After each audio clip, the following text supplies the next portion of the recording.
तिमीहरूमध्ये मेरो पछि हिँड्न चाहन्छौ भने तिमीहरू चाहिँ संसार जस्तो हुनु हुँदैन, संसारको मानिस जस्तो हुनु हुँदैन। रिस, राह, क्रोध, अपवित्रताका कुराहरू तिमीहरूभित्र राख्नु हुँदैन।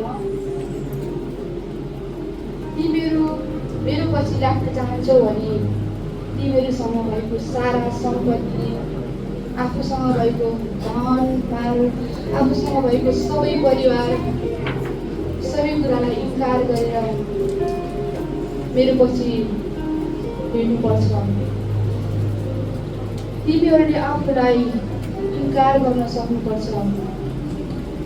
यदि कोही तिमीहरू ममा पढ्न चाहन्छौ भने तिमीहरू चाहिँ आफूलाई नम्र पारेर खोजिनुपर्छ।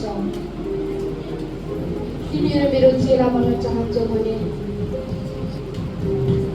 तिमीहरू चाहिँ मेरो सबै मानिसहरूको तिमीहरू सेवक बन्न सक्नुपर्छ।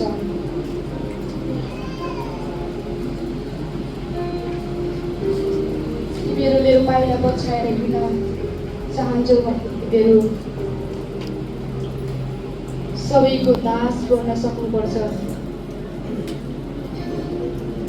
तिमीहरू मसँग हिँड्न चाहन्छौ भने तिमीहरू मेरो चेला बन्न चाहन्छौ भने तिमीहरू जस्तो सुकै दुःख कष्ट आपद विपद आइपरे पनि धैर्य गर्न सक्नुपर्छ। आफ्नो छिमेकीलाई आफूलाई जस्तै प्रेम गर्न सक्नुपर्छ।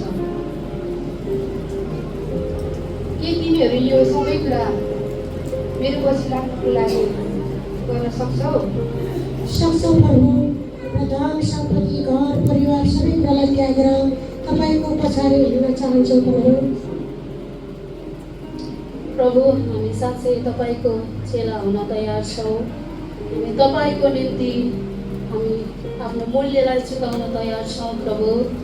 हामी तपाईँको निम्ति आफ्नो सबै धन सम्पत्ति सबै कुरा त्यागेर हामी तपाईँको पछि लाग्न चाहन्छौँ। अनि हरेक घृणित कुराहरूलाई सहन तयार छौँ प्रभु। प्रभु, हामी आफूलाई जस्तै अरूलाई प्रेम गर्नेछौँ अनि हामी आफूले आफूलाई इन्कार गरिकन तपाईँको पछि हिँड्नेछौँ प्रभु।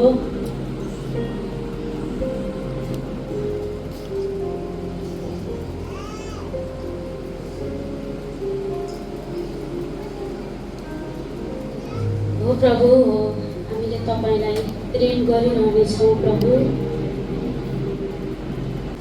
हे दाउदका पुत्र, ममाथि दया गर्नुहोस्।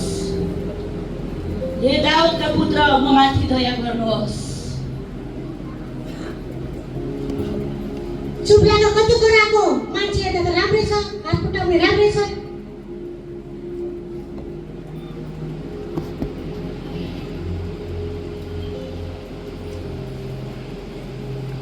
कति बिच बाटो बसेर कराइरहेको, काम गर्नको दुःखले अन्त बनेको हो कि नाटक गरेको हो? कति चिच्चाइरहेको? चुप लाग। होइन हजुर, होइन, म साँच्चीकै अन्ध हजुर। हजुर, मैले ढाँटेको छैन, मैले झुट बोलेको छैन हजुर। हजुर, म साँच्चीकै अन्ध हजुर, म झुट बोलेको छैन हजुर।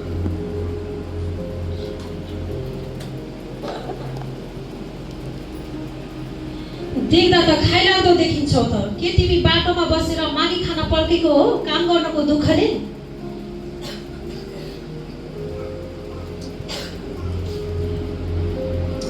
ए साथी हो, त्यसरी ढकल पकल गर्नु हुँदैन है। मलाई उहाँको अहिले भर्खरै प्रभुले भन्नुभएको सुन्नु भएको छैन? प्रभुले भन्नुभएको छ गरिब दुखीहरूलाई भलाइ गर्नु अनि प्रेम गर्नु दया गर्नु भन्नुभएको छ। उहाँको शरीरलाई हेर्नुहोस्, उहाँको कपडालाई हेर्नुहोस्। उहाँ 3-4 दिन खाना नखाए जस्तो मानिस हुनुहुन्छ। उहाँ साँच्ची नै 3 आँखा नदेख्ने मानिस हुनुहुन्छ। उहाँलाई हेर्नुहोस् त, कति धेरैले माया गरेर दया गरेर अनि भलाइ गरेर मलाई सामानहरू दिनुभएको छ। चामलहरू छ, तरकारीहरू छ, तेलहरू दिनुभएको छ। हामी पनि साथीहरू मिलेर मलाई दया अनि भलाइ गर्नुपर्छ है। त्यसरी हेला गर्नु हुँदैन। प्रभुले भन्नुभएको छ आफैलाई आफ्नो छिमेकीलाई आफैलाई जस्तै प्रेम गर्नुपर्छ भन्नुभएको छ। हामी पनि साथीहरू मिलेर उहाँलाई हामी दिनुपर्छ, दया गर्नुपर्छ है साथीहरू। हामी सबै मिलेर उहाँलाई पैसाहरू दिनुपर्छ। हेर्नुहोस् त उहाँलाई सबैले यो चिजहरू दिनुभएको छ, हामी पनि मिलेर दिनुपर्छ है।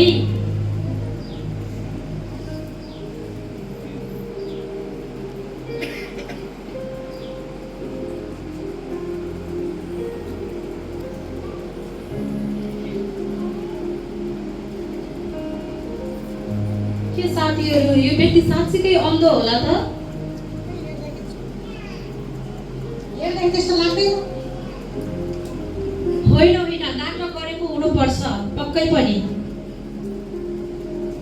होइन हजुर, होइन, मैले झुट बोलेको छैन हजुर, मैले नाटक गरेको छैन हजुर, होइन हजुर, म साँच्चीकै अन्धो हजुर, होइन। निकै लामो समयसम्म मैले धेरै कुराको आवाजहरू सुनिरहेको छु। जुन व्यक्ति धेरै कुराको खाँचोको कुराहरू बोलिरहेको छ, तिमीहरू गएर उसलाई मौका नदिएर होला।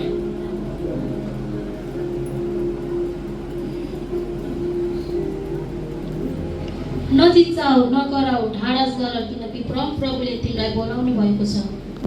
उस व्यक्तिले धेरै कुराहरूको खाँचो छ, मलाई भोको छु, म आँखा देख्दिनँ, अनि मलाई सबै मानिसले धकल पकल गरिरहेको छ भनिरहेको मैले सुनेको छु। उसबाट मैले थुप्रो आवाजहरू सुनेको छु, तर उसलाई कुन कुराको खाँचो परेको छ होला, उसलाई चाहिँ मैले कुन कुराद्वारा उसलाई मैले सहायता गर्न सक्छु होला, उसलाई कुन कुराले उसलाई धेरै समस्या दिइरहेको होला, कुन कुरामा पीडित छ होला, उसलाई सबभन्दा आवश्यकता कुन कुराको परेको छ होला, उसलाई मैले कुन कुरामा सहायता गर्न मद्दत गर्न पर्छ होला।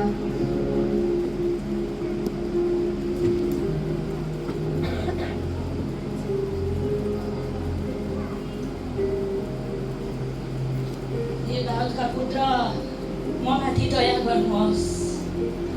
हे दाउदका पुत्र, म माथि दया गर्नुहोस्। होइन, तिमी मबाट के चाहन्छौ? तिमीलाई कुन कुराको आवश्यकता परेको छ? तिमीलाई मैले के गर्न सक्छु भन्न छ? हे रब्बी, म दृष्टि पाउन चाहन्छु। हे रब्बी, म दृष्टि पाउन चाहन्छु। मैले दृष्टि पाएँ भने मेरा आफ्नै हात खुट्टाले म परिश्रम गरेर खाउला,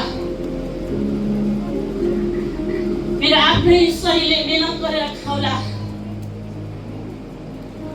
मानिसले मलाई बाटोमा लात्ताले हाल्छन्,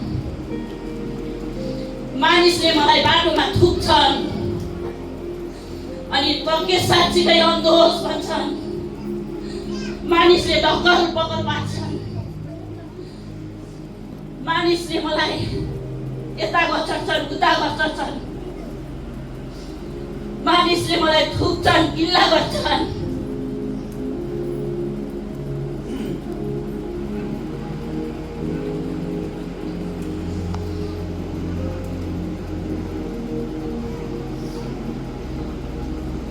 तिम्रो विश्वास अनुसार तिमीलाई होइजाओस्, तिमी आफ्नो बाटोमा हो।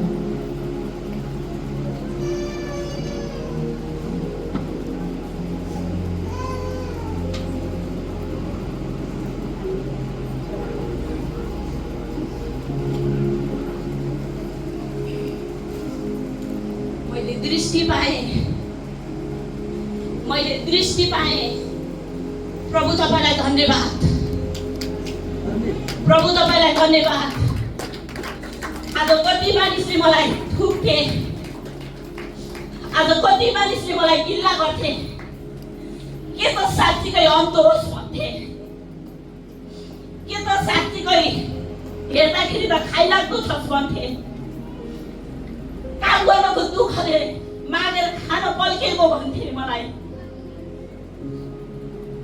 प्रभु तपाईँलाई धन्यवाद, मेरो अब आफ्नै हात खुट्टाले म परिश्रम गरेर खान सक्ने भएँ। मेरो आफ्नै हात खुट्टाले परिश्रम गरेर मेरो बालबच्चालाई मैले पाल्न सक्ने भने प्रभुमा तपाईँको पाइलालाई म कहिल्यै पनि छोड्ने छैन, म कहिल्यै पनि त्याग्ने छैन। अनि म तपाईँको पछि पछि हिँड्नेछु, अनि म तपाईँको पाइलालाई पछ्याउनेछु। सबैजनालाई